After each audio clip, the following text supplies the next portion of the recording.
It was from an old book that my mentor quoted, and it was very unusual, at least at the time I went through that expression. And I've gotten a little older now, and I'm beginning to see what it meant. Because in my rah-rah stage, how to win, how to win, how to be on top, all of those wonderful motivational books that I went through and still enjoy in some respects. However, I also had somebody who taught me something a little bit different than that. In fact, it wasn't just a little bit different. It was a lot different. And on this final day before we celebrate, those of us who do, the great day of Yom Kippur, which is the last of the days of awe of the traditional Hebrew New Year, I'd like to share just a couple of those things that might be helpful to you. And it was about winning. And just a thought or two about winning. I'm Stan Houston. I think we've got some interesting ideas. We're glad that you can join us. We'll just take a few minutes today to see if we can't be helpful and useful and maybe practical, maybe a little bit inspirational to you on this Tuesday, which is not a trivial day. We are in deep stuff and deep work we have to do. So the program begins right now.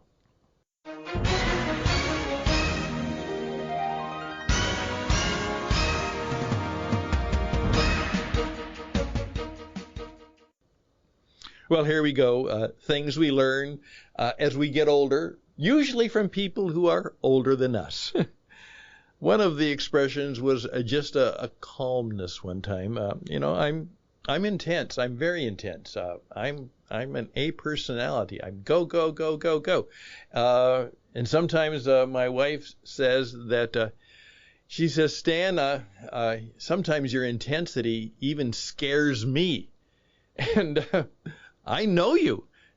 Be careful about that. Sometimes people just don't know how to handle such intensity. Obviously, you're passionate about what you do, and you're very intense. Yeah, I am. And I remember somebody who just simply said to me, and I saw it again, and so in the middle of some of the stuff I was going through, she just reached out and put her hand on my shoulder and said, "Be calm, dear one." Be calm, dear one. And I was reminded of that in the midst of the stuff we're going through today. And I just share that with you too.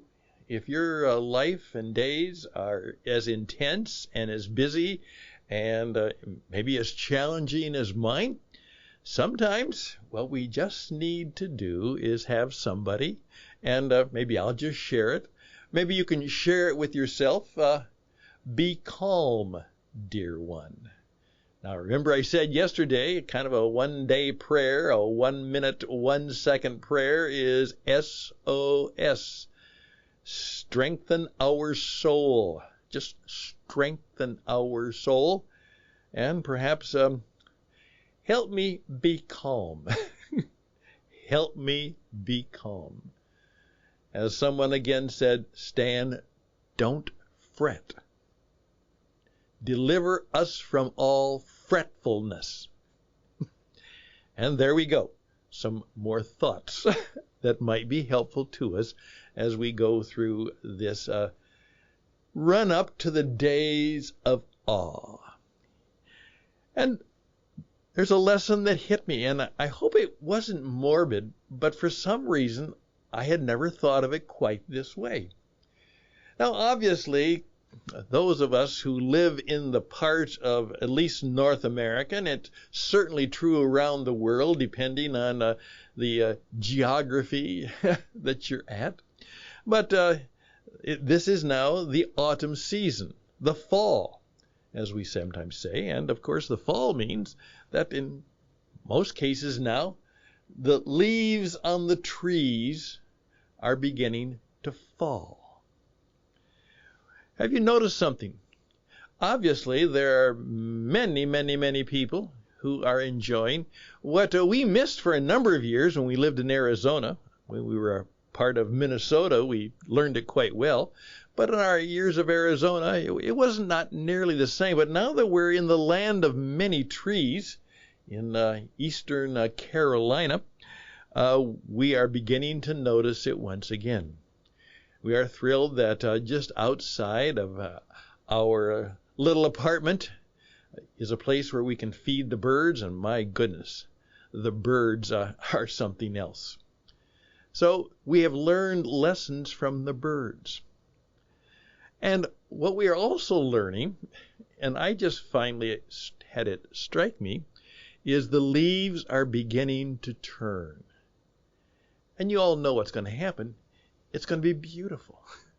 The leaves, before they fall, before they crinkle up and die, what are they? They are oftentimes at their most beautiful, at their most colorful. In fact, it is in their dying that they are beautiful. It is in their dying that they are wonderful. It is in their dying that many of us have great joy and have a great wonder and enjoy the beauty of nature, because the leaves died. It never struck me quite that much before, maybe because it's very, very much a part of thinking about your mortality. During the past week, we had two friends who did not get they got some bad health news. And of course, that was part of what it's about. They're wondering very much, because it's some pretty serious stuff. And how are they going to respond? What are they going to do? How are they going to handle this serious stuff that might be, we are all mortal. We all will die someday. So I was remembering that. Now there's an old legend. Now I don't know if this is true because I've never experienced it, but I'm told that the expression swan song, which is just before something dies out or something quits, that supposedly the legend is that the most beautiful song that a swan will sing will be just before it dies, and hence the expression swan song. Their most beautiful song is their last song. Now, is that true? That's the story I heard, but perhaps some of you who know those kind of stories better than I do will either correct me or maybe confound me, or in some way say, yeah, I think you got it right once for Stan. I would appreciate hearing from you. I also had the thought, because it was just about a year ago, before we had to make our move, that our little dog, Jackson the Wonder Dog, I've talked about him, because we were making the move and he was in poor health and probably going blind, we had to put him down. And of course, right now, all of you who are hearing these words, we had to put him down, you are going right to those experiences in your life where you've had to put an animal down. And it can be some of the saddest. As one guy said, I almost wish he would have stuck the needle in me after he stuck the needle in the dog. And those experiences of the death of our animals, the death of nature in that, is something that strikes us all from time to time. And there's a certain knowingness about that in the animals. I have a very good friend who is the proverbial animal lover, and she was going through that episode with a very sick animal, and she was doing all she could to make it happen. And then I finally said, well, maybe there will come a time where you'll have to put him down. And have you thought about that? And she had an expression which I've never forgotten. She said, and when it's time, he'll tell me. And when it's time, he'll tell me. What do you do with that statement? What do you think about that? Would you respond to that? Well, here we go.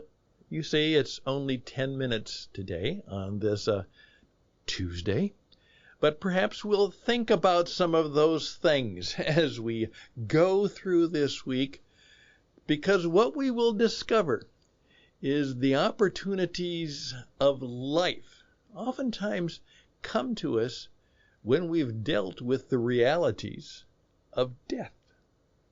In fact, many people of wisdom will say, that's when wisdom and strength and power and color in your life will really come, when you've actually done that deal and dealt with it. I'm Stan Houston. Just on this day before Rosh Hashanah, Yom Kippur, the end of the 10 days, the holiest of days in many ways, the days of, hey, it's going to be okay. Some thoughts for that. I'm Stan Houston. Some interesting ideas. We'll be right back and finish up.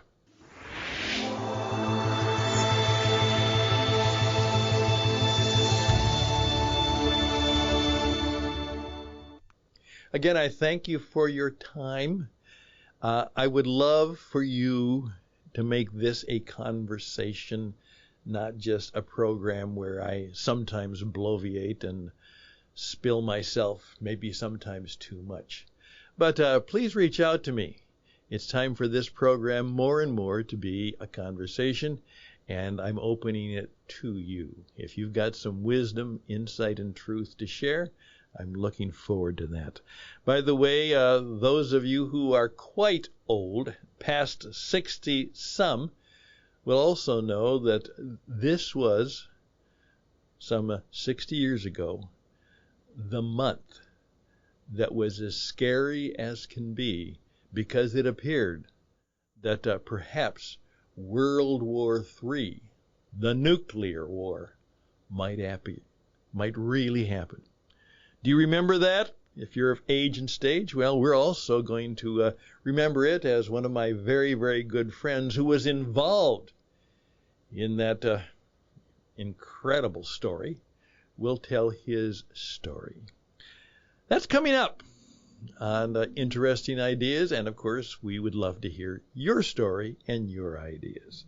All the best and blessings to you now. Reach out to me at stanhouston@gmail.com, stanhouston@gmail.com, and tell me what you got. Best and blessings to you. May you be blessed. Yes. Be calm, dear one. Be blessed, dear one. And bye for now.